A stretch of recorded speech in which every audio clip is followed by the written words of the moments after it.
30, श्लोक संख्या 37 आज हम करेंगे। 35 36 कल किया था। 4.30.37, ठीक है। 35 36 हमने कल किया था।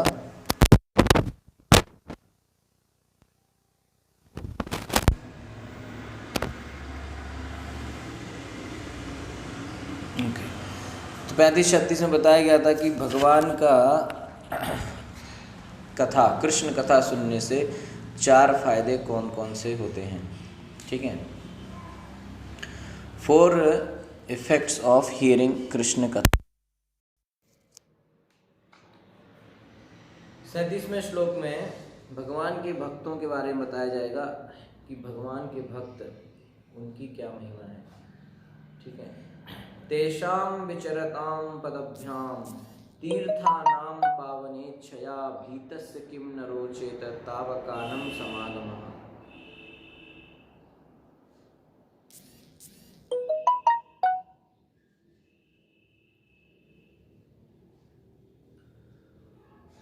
ओके, तेषां विचरतां पदभ्यां तीर्थानां पावनेच्छया भीतस्य किं न रोचेत तावकानां समागमः। तेषाम, उनका, विचरताम, विचरण करने वालों का, पदभ्याम, अपने पांवों से, तीर्थानाम, पवित्र स्थानों का, पावन इच्छया, पवित्र करने की इच्छा से, भीतस, डरे हुए संसारी पुरुष का, किम, क्यों, ना, नहीं, रोचेत, अच्छा लगता है, ताव का नाम, आपके भक्तों की, समागमः, भेंट। अनुवाद एवं तात्पर्य कृष्ण कृपा से मूर्ति अभय चरणारिंद भक्तिदान गोस्वामी महाराज श्रील प्रभुपाद जी के द्वारा श्रील प्रभुपाद की जय। हे भगवान, आपके पार्षद, तेषाम विचरताम पदभ्याम, वो लोग घूमते रहते हैं। विचरताम माने विचरण करना, घूमते रहना, पदभ्याम अपने अपने पांवों से। कहाँ? तीर्थानाम, पवित्र स्थानों को, तीर्थों में जाते हैं। भक्त लोग कहाँ जाते हैं? तीर्थों में जाते हैं। क्यों जाते हैं तीर्थों में? साधारण लोग तीर्थ में क्यों जाएंगे? वृंदावन धाम जाते हैं लोग, वही कई धामों में जाते हैं। तो साधारण लोग तीर्थ में जाते हैं कि वहाँ जाएंगे, अपना स्नान करेंगे, गंगा में स्नान करेंगे और वहाँ से अपने पाप धुल जाएंगे, है ना। यहाँ चित्रकूट में बहुत सारे लोग आते हैं, यहाँ मंदाकिनी नदी है, मंदाकिनी में स्नान करने आते हैं बहुत सारे लोग। क्यों आते हैं? वो इतने पाप किए, गंगा में नहाएंगे, पाप धुल जाएंगे। तो तीर्थों में जाते हैं कि पाप हमारे धुल जाएं। लेकिन क्या इसी कारण से भक्त लोग भी जाते हैं? नहीं। तो कह रहे हैं कि आपके पार्षद तथा भक्त संसार भर में तीर्थ स्थानों में तो जाते हैं, लेकिन क्यों जाते हैं? वहां पर तीर्थानाम पावनेच्छया, पवित्र स्थानों को, जो तीर्थ स्थान है, तीर्थ स्थान को शुद्ध करने के लिए वैष्णव जाते हैं। वैष्णव वहां पे क्यों जाते हैं? तीर्थ स्थान को शुद्ध करने के लिए। वैष्णव जाता है कि तीर्थ स्थान को शुद्ध करते हैं, माने कि तीर्थम कुर्वन्ति तीर्थानि, तीर्थों को, तीर्थ दूसरों को पवित्र करते हैं। और तीर्थ को पवित्र कौन करता है? वैष्णव। ये वैष्णव की महिमा यहाँ पे बताई जा रही है कि हे भगवान, आपके पार्षद तथा भक्त संसार भर में तीर्थ स्थानों तक को पवित्र करने के लिए भ्रमण करते रहते हैं। जो इस संसार से भयभीत हैं, क्या ऐसा कार्य इन सब के लिए रुचिकर नहीं होता? तो जो लोग भगवान के भक्त हैं, वो तीर्थ स्थानों तक को पवित्र करने के लिए भ्रमण करते रहते हैं। जो इस संसार से भयभीत हैं, क्या ऐसा कार्य इन सब के लिए रुचिकर नहीं है? भक्त तो प्रभुपाद जी बता रहे हैं 2 प्रकार के भक्त होते हैं, ठीक है। 2 प्रकार के भक्त होते हैं, एक गोष्ठानंदी, एक भजनानंदी। भजनानंदी एक ही स्थान पर रहते हैं, वो कहीं नहीं जाते, एक ही स्थान पर रहते हैं। ऐसे भक्त सदैव भगवान की भक्ति में लगे रहते हैं। वे आचार्यों द्वारा बताए गए महामंत्र का जप करते हैं और कभी कभी उपदेश देने बाहर जाते हैं। ये हो गए भजनानंदी। ज्यादातर समय किस चीज में जाता है? भजन करने में। एक जगह बैठते हैं, भजन करते हैं। दूसरे होते हैं गोष्ठानंदी। गोष्ठानंदी भक्त वो हैं जो संसार भर में भक्तों की संख्या बढ़ाने के इच्छुक रहते हैं। उनका मेन उद्देश्य रहता है कि प्रचार करें और संसार में भक्तों की संख्या बढ़े, ज़्यादा से ज़्यादा लोग भक्ति करें, ज़्यादा से ज़्यादा लोग भक्ति में जुड़ें। ये उनका मेन उद्देश्य रहता है। किसका? गोष्ठानंदी का। ठीक है। वे सारे संसार तथा उसमें निवास करने वाले व्यक्तियों को शुद्ध करने के लिए विचरण करते हैं। तो दो यही है कि जैसे इस्कॉन क्या है, प्रचार का मूवमेंट है। इसमें मेन चीज है प्रचार। प्रभुपाद जी ने कहा प्रीचिंग इज द एसेंस, प्रचार ही सार है। तो ज़्यादातर हमें प्रचार पे फोकस करना चाहिए, है ना। तो दूसरे कुछ भक्त हैं जो अपना एक जगह, जैसे कई आप ऋषिकेश जाएंगे, वृंदावन जाएंगे, कई जगह जाएंगे, तो कुछ भक्त हैं वो बाबा जी अपना एक जगह बैठे पूरा टाइम भजन करते रहते हैं, वो भी अच्छा है। लेकिन हमारा संप्रदाय प्रभुपाद जी के फॉलोअर्स का काम क्या है? प्रचार करना, जगह जगह जाके प्रचार करना और लोगों को भक्ति में जोड़ना और भक्तों की संख्या बढ़ाना। और भगवान ने कहा है कि जो प्रचार करता है वो सबसे ज़्यादा उनको प्रिय है, गीता में भगवान ने कहा है। और भगवान की भी इच्छा यही है कि प्रचार हो, इसलिए भगवान स्वयं चैतन्य महाप्रभु बन के प्रचार करने भी आए कि नहीं?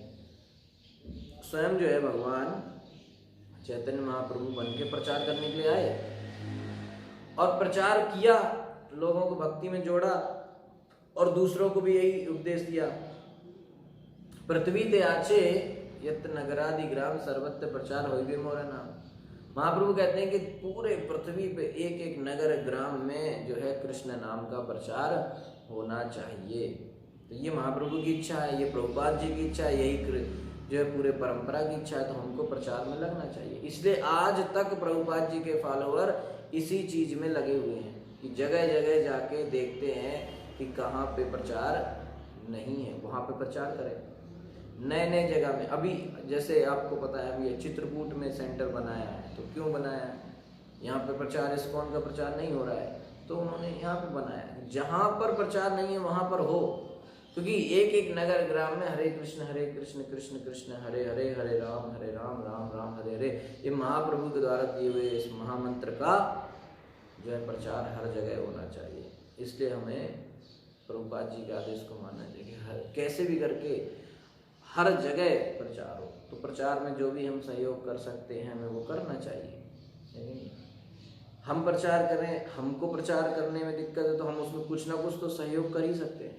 अपनी क्षमता से जो जितना सहयोग करे वो करना चाहिए। जिसको कीर्तन आता है वो कीर्तन करे, जिसको प्रसाद बनाना आता है वो प्रसाद बनाए, जिसको कथा करना आता है वो कथा करे, जिसको भगवान का श्रृंगार करने का इच्छा है वो भगवान का श्रृंगार करे। क्योंकि सब चीज प्रचार का सारे भाग हैं, सब मिलके जो है प्रचार होता है। चैतन्य महाप्रभु चाहते थे कि उनके फॉलोअर, अनुयायी संसार भर में हर एक गांव और नगर में प्रचार के लिए जाएं।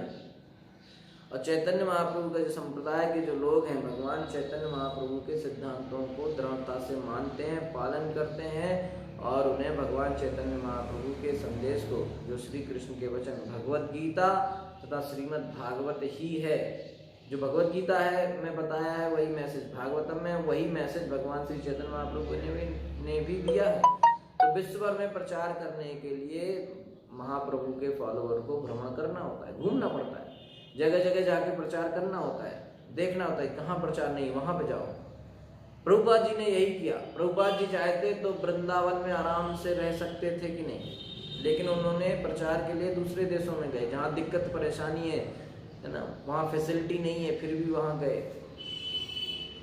तो इसी तरीके से कष्ट उठाना चाहिए दूसरों को भक्ति देने के लिए, क्योंकि किसी दूसरे भक्त ने कष्ट उठाए हमें भक्ति में जोड़ने के लिए, तो अब हमें इस परंपरा को आगे बढ़ाना चाहिए और हमें भी कष्ट को सह के और दूसरों को भक्ति में जोड़ने का प्रयास करना चाहिए। तो घूम घूम के भ्रमण करना है ना, प्रभुपाद जी लिख रहे हैं कि भक्तों को भ्रमण करना चाहिए, जगह जगह देखना चाहिए, कहाँ पे प्रचार नहीं है वहाँ पे जाके प्रचार करना चाहिए। जहाँ पे अभी तक लोगों को कृष्ण के बारे में, प्रभुपाद के बारे में, हरे कृष्ण महामंत्र के बारे में पता नहीं चला, वहाँ पे जाके प्रचार जो है उनको करना चाहिए। तब तो प्रभुपाद जी जाके अमेरिका में रहते थे, वृंदावन में क्या है, वृंदावन में रह सकते तो कोई दिक्कत नहीं थी, लेकिन फिर भी गए। तो भक्तगण जितना ही कृष्ण कथा के सिद्धांतों का उपदेश करेंगे उतना ही संसार भर के लोग लाभान्वित होंगे। जितना ज्यादा हम प्रचार करेंगे उतना ज्यादा संसार को फायदा होगा। सबसे बड़ा प्रचार काम, सबसे बड़ा परोपकार का काम यही है, कृष्ण भक्ति का प्रचार, कृष्ण भक्ति दूसरों को देना, ये सबसे बड़ा परोपकार का काम है। नारद मुनि जैसे भक्त जो प्रचार के लिए सब जगह घूमते हैं, नारद जी, उनको कहते हैं गोष्ठानंदी। जो प्रचार के लिए चलते हैं, इधर उधर चलते हैं, उन्हें कहते हैं गोष्ठानंदी। प्रचार कार्य में जो लगे हुए हैं, नारद मुनि ब्रह्मांड भर में विभिन्न प्रकार के भक्त उत्पन्न करने के लिए हमेशा जो है घूमते रहते हैं। नारद जी कभी यहाँ कभी वहाँ घूमते रहते हैं। नारद मुनि, हमारा तो परंपरा, इस्कॉन का परंपरा नारद मुनि का परंपरा है। आप देखिए भगवद गीता में प्रभुपाद जी ने गुरु परंपरा दिया है, तो उसमें हमारे गुरु परंपरा में ऊपर आप जाएंगे तो नारद जी हैं। तो हम नारद जी के परंपरा के लोग हैं, तो हमको सौभाग्य मानना चाहिए। चतुर्थ स्कंद में प्रभुपाद जी लिखते हैं कि हमारा सौभाग्य है कि हम नारद जी की परंपरा में जुड़े। नारद जी कितने महान प्रचारक हुए, एक सेकंड वो रुकते नहीं है, भागते रहते हैं लोगों को भक्ति में जोड़ने के लिए, कभी इस लोक में, कभी उस लोक में, कभी यहाँ कभी वहाँ, सबको प्रचार करते रहते हैं। तो हमको भी ये चीज समझना चाहिए कि प्रचार में हम जो है जुड़े। और नारद मुनि ने तो बहेलिया मृगारी को भी भक्त बना लिया। ध्रुव महाराज, प्रहलाद महाराज को भक्त बनाया किसने? नारद जी ने। तो वास्तव में सारे भक्त नारद मुनि के ऋणी हैं। हमारे ऊपर नारद मुनि का कर्ज है। क्यों? क्योंकि वे स्वर्ग तथा नरक दोनों में विचरण कर चुके थे। भगवत भक्त नरक से भी नहीं डरता। भगवान के भक्त नरक में भी जाने के लिए तैयार है अगर प्रचार करने का अवसर मिले। प्रभुपाद जी का ये भाव हमें समझना चाहिए। हम तो अपने आप को यहाँ पे देखते हैं कि ये यहाँ कष्ट है, यहाँ नहीं जाएंगे, जहाँ पे अच्छी व्यवस्था है वहाँ पे हम प्रचार करेंगे ताकि सब कुछ बढ़िया। लेकिन नरक में भी अगर प्रचार करने की जरूरत पड़ेगी तो भक्त वहाँ जाने के लिए तैयार हैं। प्रभुपाद जी लिख रहे हैं कि कहीं भी जाने के लिए तैयार हैं, बस प्रचार मिलना चाहिए। प्रचार का अवसर जो है मिलना चाहिए, बाकी हम सब करने को तैयार है। प्रचार सबसे ज्यादा कृष्ण को प्रिय है। प्रचार माने कृष्ण की सबसे महत्वपूर्ण काम आप कर रहे हो। क्योंकि कृष्ण क्या चाहते हैं? कृष्ण चाहते हैं कि सारे जीव उनके पास वापस आ जाएं। कृष्ण चाहते हैं कि जितने भी जीव हैं जो भौतिक कष्ट, क्योंकि कृष्ण अपने जीवों को कष्ट में नहीं देख सकते। उनको बड़ा दुख होता है कि जीव कष्ट झेल रहा है, माया के चंगुल में फंसा हुआ है। तो कृष्ण चाहते हैं कि छूटे। जैसे एक पिता जब देखता है कि उसका बेटा तड़प रहा है, कष्ट में है, तो वो दुखी होता है, तो चाहता है कि छूटे। लेकिन बेटे को समझ में नहीं आता कि वो उसका सही में जो फायदा और जो कल्याण कर सकते हैं वो उसके पिता है, तो उनके पास नहीं जाता, वो अपना स्ट्रगल करता है। तो जीव की स्थिति वैसी है। लेकिन पिता क्या चाहता है कि कैसे भी करके मेरे पास आ जाए, ये मेरे घर छोड़ के भाग गया है, अब ये वापस आ जाए। तो जो व्यक्ति कोई रिश्तेदार को बोलेगा कि आप जाओ मेरे बेटे को समझाओ कि वापस आ जाए, है ना, किसी दोस्त को भेजेगा कि आप मेरे बेटे को समझाइए जाके, तो जो व्यक्ति समझा के उसके बेटे को वापस ले आएगा, उसको वो जिंदगी भर मानेगा कि भाई आपने हमारा बच्चा वापस ले आए, बहुत बहुत धन्यवाद। तो कृष्ण से रूठ के, कृष्ण से नाराज होके, कृष्ण से बैर ईर्ष्या करके हम लोग इस भौतिक जगत में आ चुके हैं। इसलिए जो व्यक्ति, इसलिए कृष्ण भेजते हैं अपने पार्षदों को, प्रभुपाद जी को भेजा कि जाओ इन लोगों को समझाओ कि इनका सही में कल्याण मेरे पास ही है, इनको वापस आना चाहिए। तो प्रभुपाद जी आए, हमको समझा रहे हैं, किताब लिख के गए, है ना। तो जो व्यक्ति प्रचार करता है वो क्या कर रहा है कि कृष्ण की वास्तविक इच्छा पूरी कर रहा है। कृष्ण की इच्छा कि जीव वापस आए, तो वो उनको वापस लाने का प्रयास कर रहा है। तो कृष्ण का सबसे प्रिय कौन हो गया? वो जो प्रचार में जुड़ा हुआ है। इसलिए नारद जी बहुत प्रिय हैं कृष्ण को। तो नरक में भी जाना पड़े अगर प्रचार करने के लिए, तो जाने के लिए तैयार रहना चाहिए, है ना, हर जगह। तो जो कृष्ण भक्त हैं वो सर्वत्र, यहाँ तक कि नरक में भी भगवान की महिमा का प्रचार करने के लिए जाता है, क्योंकि भक्त की दृष्टि में स्वर्ग तथा नरक में कोई अंतर नहीं होता। भक्त के लिए कोई फर्क नहीं पड़ता। नारायणा परा सर्वे न कुतश्चन बिभ्यति स्वर्ग अपवर्ग नरे के अपि तुल्यार्थ दर्शिनः। नारायण का शुद्ध भक्त कहीं भी जाने से डरता नहीं है, उसके लिए स्वर्ग तथा नरक समान है। भागवतम में बताया 6वें स्कंद में 17वां अध्याय 28वां श्लोक कि नारायण का शुद्ध भक्त कहीं भी जाने से डरता नहीं है, स्वर्ग और नरक उसके लिए सब बराबर है। ऐसे भक्त हमेशा हर जगह घूम घूम कर इस भौतिक संसार से डरने वालों का उद्धार करते रहते हैं। कुछ लोग भौतिक भोगों से हताश डिप्रेशन में जा चुके हैं, खूब उन्होंने ट्राई किया, सब कुछ पढ़ाई लिखाई सब ट्राई किया कि बाद में खुशी मिलेगी, संतुष्टि मिलेगी, मिली नहीं, तो वो डिप्रेशन में चले जाते हैं, हताश हो जाते हैं जिंदगी से और कुछ पगला जाते हैं। मतलब कि उनको समझ में नहीं आता कि जीवन में करें तो क्या करें, है ना, दिग्भ्रमित हो जाते हैं, बिविल्डर्ड।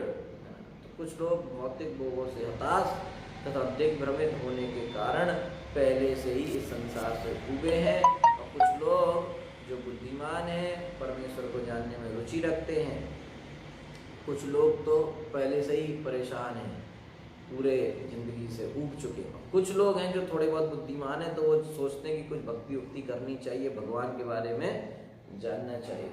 तो दोनों तरह के लोग संसार भर में विचरण करने वाले शुद्ध भक्त से लाभ उठा सकते हैं। तो जब कृष्ण भक्त, शुद्ध भक्त जब संसार भर में घूम घूम के प्रचार करेंगे तो दोनों तरह के लोगों को फायदा होगा। जो पूर्णतया अपनी जिंदगी से ऊब चुका है उसको भी फायदा होगा, और जो भगवान की तलाश में है उसको भी फायदा होगा। तो प्रभुपाद जी कहते हैं कि जब कोई शुद्ध भक्त किसी तीर्थ स्थान में जाता है तो उसके मन में उसे शुद्ध करने की अभिलाषा होती है। अनेक पापी लोग तीर्थ स्थानों में स्नान करते हैं, गंगा तथा यमुना नदियों के जल में प्रयाग, वृंदावन, मथुरा जैसे स्थानों में लोग जाके स्नान करते हैं। ठीक है, तो इस प्रकार पापी मनुष्य शुद्ध हो जाते हैं, किंतु उनके पाप पूर्ण कर्म तथा उनके फल तीर्थ स्थान में। तो गंगा में गया, नहा के आया, तो तीर्थ गंगा, वो अपने पाप गंगा में छोड़ के आया। गंगा माता को टेंशन थी कि भाई हम नीचे जाएंगे, ये सारे पापी आके मेरे में पाप छोड़ के जाएंगे, तो मेरा क्या होगा। तो भगवान ने कहा परेशान मत हो, जब वैष्णव आएंगे आपके पास तो वैष्णव आपको शुद्ध करके, है ना, तीर्थम कुर्वन्ति तीर्थानि। तो प्रभुपाद जी लिख रहे हैं कि जो पापी मनुष्य होते हैं वो गंगा यमुना में जाते हैं, प्रयाग, मथुरा, वृंदावन में स्नान करके आते हैं, किंतु होता क्या है कि पापी मनुष्य तो शुद्ध हो जाते हैं, लेकिन उनके पाप कहाँ रह जाते हैं, तीर्थ स्थानों में रह जाते हैं। तो जब कोई भक्त ऐसे तीर्थ स्थानों में स्नान करने आता है तो पापियों द्वारा छोड़े हुए पाप पूर्ण कर्म फलों का निराकरण हो जाता है। जो पाप कर्म जो वहाँ छोड़ के आया वो अपने पाप वैष्णव, शुद्ध वैष्णव जाकर उसे शुद्ध कर देता है। तीर्थम कुर्वन्ति तीर्थानि स्वान्तस्थेन गदावृता, भागवतम में बताया 1 स्कंद 13वां अध्याय 10वां श्लोक। चूंकि भक्त के हृदय में सदैव भगवान विराजमान रहते हैं, अतः वह किसी भक्त के हृदय में भगवान हमेशा तब स्थाने गोविंद वास, है ना, गोविंद हमेशा भक्त के हृदय में रहते हैं। गोविंद कहे ना वैष्णव, जो वैष्णव है उसके हृदय में गोविंद हमेशा रहते हैं। ठीक है, तीर्थम, तो चूंकि भक्त के हृदय में सदैव भगवान विराजमान रहते हैं, अतः वह जिस किसी भी स्थान में जाता है वो स्थान तीर्थ बन जाता है। जहाँ वैष्णव, शुद्ध वैष्णव जहाँ पे है वो स्थान तीर्थ स्थान बन जाता है, जो कि भगवान को समझने का पवित्र स्थान होता है। जहाँ वैष्णव है वहाँ तीर्थ है। कई लोग वैष्णव को छोड़ के जाते हैं, नहीं हम वैष्णव यहाँ उनके घर आए हैं, और वो जाते हैं दूसरे जगह। तो तीर्थ में भी जाने का फायदा जब है जब आप वहाँ जाएं और वहाँ पे वैष्णव से श्रवण करें ना। तीर्थ का मतलब ये है, सिर्फ वहाँ पाप धुलने के लिए नहीं जाना है। भागवतम में बताया गया है कि जो तीर्थों को यही समझते हैं कि पाप धुलने की जगह है, वो कुछ नहीं जानते, है ना। गो खरहा, वो कैसे हैं, वो बैल के समान है ना, या फिर गधे के समान है, उनको नहीं पता कुछ, है कि नहीं। तो ऐसे लोग तीर्थ की महिमा नहीं जानते, क्योंकि तीर्थ की महिमा क्या है, क्योंकि वहाँ पे भक्त मिलेंगे, वहाँ पर भक्त मिलेंगे, आप वहाँ पर भक्त से कथा सुन सकते हैं, श्रवण कर सकते हैं, उससे मन शुद्ध होएगा, है कि नहीं। तो भक्त जो है उनको, माने साधारण व्यक्ति जाएंगे तीर्थ में वो पाप धुल के आएंगे, और भक्त जाएंगे तीर्थों को पवित्र करेंगे, है कि नहीं। तो भक्त के हृदय में हमेशा भगवान का वास होता है, इसलिए जहाँ भी वो जाता है वो स्थान तीर्थ स्थान बन जाता है। आप तीर्थ में क्यों जा रहे हो, किसको ढूंढने जा रहे हो, भगवान को। तो भगवान तो भक्त के हृदय में, भक्त आपको मिल गया तो आपको वैसे ही तीर्थ बन गया, घर तीर्थ हो गया। जिसके घर में वैष्णव आ गए वो घर तीर्थ हो गया। जो कि प्रभुपाद जी आगे कहते हैं कि प्रत्येक व्यक्ति का धर्म है कि वह शुद्ध भक्ति की संगति करे और भव कलमश से छुटकारा पाले। शुद्ध भक्ति की संगति करने से हमें भव सागर से मुक्ति मिल सकती है। प्रत्येक व्यक्ति को विचरण करने वाले भक्तों से लाभ उठाना चाहिए, क्योंकि इन भक्तों का एकमात्र कार्य बद्ध जीवों को माया के चंगुल से छुड़ाना है। घूमते क्यों है? कई लोगों को लगता होगा कि वैष्णव लोग घूमते रहते हैं डोनेशन कलेक्ट करने के लिए, दान लेने के लिए, पैसा लेने के लिए, है ना। उनको लगता है अरे किसी के घर में साधु आया तो उनको लगता है बस आ गया मांगने, ऐसे सोचते लोग। तो ऐसा नहीं है। साधु दशम स्कंद में गर्ग मुनि जब भगवान का नामकरण करने जा रहे हैं तो वहाँ प्रसंग आ रहा है कि कहते हैं कि आप जैसे साधु लोग गृहस्थों के घर में जाते ही इसी उद्देश्य से हैं कि उसका कल्याण हो सके।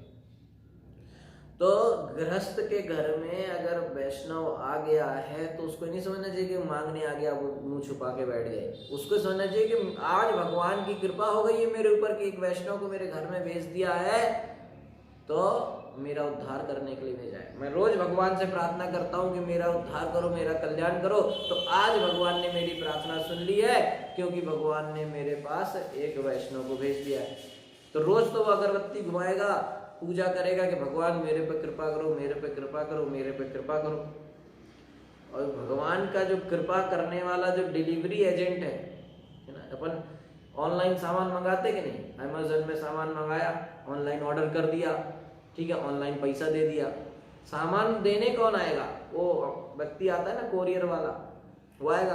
अब आपने रिक्वेस्ट भी कर दी, पैसा भी दे दिया, सब कर दिया, लेकिन जब वो सामान देने वाला आया तो आप गेट ही नहीं खोल रहे हैं, उसको वही नहीं कर रहे, रिसीव ही नहीं कर रहे हैं। तो क्या करेगा? वो लिख देगा कि जो व्यक्ति कस्टमर ने डिलीवरी लेने से मना कर दिया, ऐसे लिख देता है, और आपका ऑर्डर कैंसिल हो जाता है कि नहीं।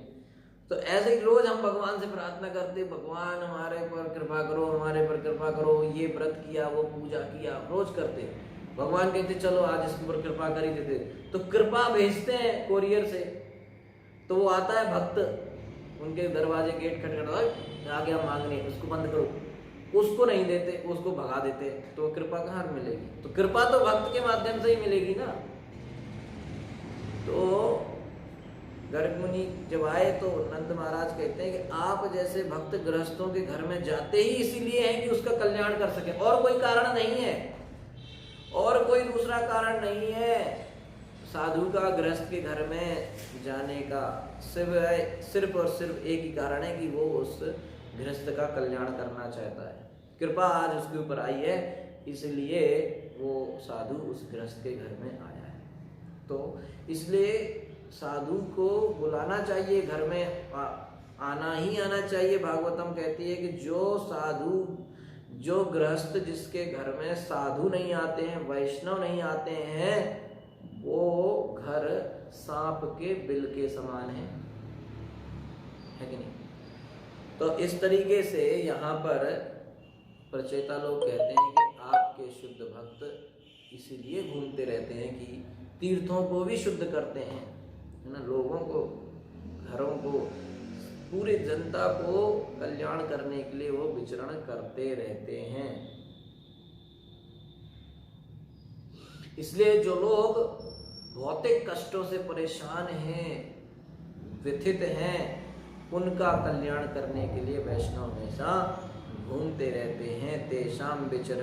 तेषाम विचरताम पदभ्याम तीर्थानां पावनेच्छया भीतस्य किम न रोचेता तावका नाम समागमः।